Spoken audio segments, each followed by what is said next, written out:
now, Richard Stewart has an update on the Coyote Creek homeless encampment. As part of his cleanup activities, he does take a group through, and he did a walkthrough with Art Nino. Bob Van Cleef had alerted me to this Mercury News article about the changes before and after. So if anybody's interested, we have 2 copies. We'll start one around this side of the room and one around there. But Richard, I know that yours is very important, but I'm going to try to cut down. Could you make your report maybe 5 minutes? I won't yell at you if you go second. Really? Okay, go Richard. Okay, so anyway, I'm referring to the area of the jungle of the old story landfill. It goes from, and the part I'm referring to is from 280 down to Story Road. And a couple of weeks ago, a group of us in the neighborhood, we walked through that area. Now, there's one area that's very isolated, and that's west of the creek, and it's adjacent to 12th Street and where I live. And you can't see it when you walk on the trail through that area. And so, a group of the neighborhood, we walked through that, and we found 15 encampments. You know, and they were large ones, small ones.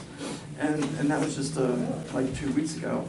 And then I went through our, you know, we counted like 20, okay? So, and then he said, you know, I called him, just before this news article went out, you know, like 3 or 4 days before it went out, he said they were out there and they cleaned it up, okay? And then this came out in the paper on Friday. So I was reading it, and it says, welcome to the new jungle. I know going to be Reddit. You know, it's been cleared and so forth. I know lots of money has been spent to deal with this. I don't know, 2 million, 3 million, I don't know what it is. You know, that much money has been spent. It's really an area that I personally feel like all encampments need to be out of. Okay, it's an here, it's off limits. Okay, when we walked through there, we still found about, like I said, 20, and there's a lot of trash, garbage in the creek. Okay. So, I went there today, that same area, you know, west of, you know, side of the creek, adjacent to 280. Just a little bit north of 280, there was a large encampment there with smoke. There were people there, you know, burning and so forth. I walked down more and found another one, and I found another one. And then I finally had to stop because there were people on the pathway, and I couldn't walk around them, and I didn't want to go through them. So I only went through maybe a quarter of that way, and there were like 5 encampments. You know, there were people that are physically there. So that's from what, Friday? I think that was Friday. It came out on Friday, right? So there's that area, there's 5 encampments. I didn't walk that over, so I'm sure there's probably more in that same area. But it's really, you know, a good area.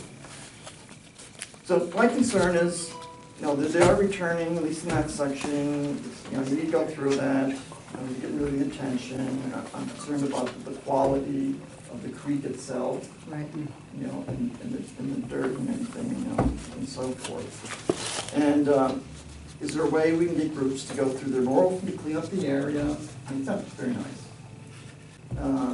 Checking cameras, you know, at least clean up, you know, the debris that's going in there. Right. And to do restoration. Now, I talked to our city boards, Rhonda, you know, she says their group is willing to help, you know, to do restoration in that area with plants and trees, you know, and so forth. So I don't know what's the future there, and we can do some of them. So that's what I'm reporting. Great, thank you. But just remember to keep in touch with the staff here. Yeah. They can connect you to the resources, whether it be the park rangers or, you know, whoever has the ability to actually go in there and do something. Because I actually applaud your bravery. I wouldn't do what you do. Tonight I went alone, but usually I go to, you know, group 3 and 4, and we bring our animals with us. Okay, all right. Well, thank you very much for that, Richard. So you must have been talking to Art then. I didn't know, you must have been talking to Art recently. I didn't know. How did you know I was with Art? You emailed that to me. Oh, you emailed it to me. I didn't know my email would go to you. No, you told me you wanted to be on the agenda, and that was what you wanted to report out. Oh, okay, I didn't know I told that. No, believe me, I don't read minds. I wish I did. Oh, no, you don't want that one. I didn't always know what I was. Actually, she does. Are there any quick questions? Is there any ways to help, you know, in this area, so. Is Art involved from the Department of Housing? Art is with housing, and his area is guilty, homeless. He's been reissued, reassigned to that, I should say. Well, you know, we have a group here of homeless, you know, that are involved. Are you coalescing with him at all? Are you talking about Downtown Streets team? No, the group. subgroup that was The formed subgroup here that at was formed CLC. here. Oh, the subcommittee, Yeah. oh, well, actually, the subcommittee has a group, so that would probably be a good time to bring that up, Okay. okay? They are on the I don't know if agenda. Arnino's aware of them or what. Is Arnino aware? Because Arnino's with the housing and deals with homeless, with the city. No, I know him, and so I was just Right. surprised, I didn't know his involvement was with the homeless, but Well, he he's was a with good them, guy. then he was separated, now he's back. Someone who doesn't